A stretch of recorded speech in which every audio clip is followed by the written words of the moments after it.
Ito pala yung ilog sa amin. Napakaganda, napakalamig, ang lakas ng tubig.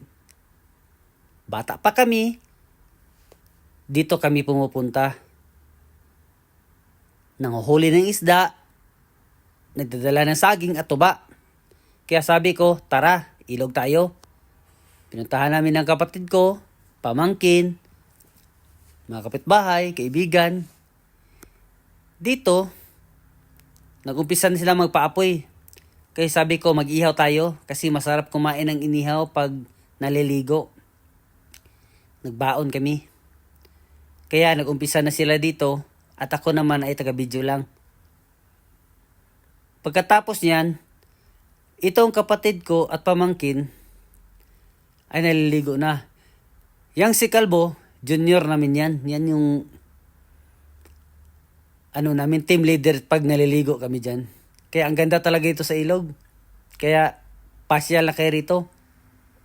Malayo lang. Kaya nakaka-refresh. Pagod ang trabaho, sakit sa katawan. Kaya maligo ng ilog, mawala talaga. Ang ganda talaga pag may katabing ilog yung bahay nyo.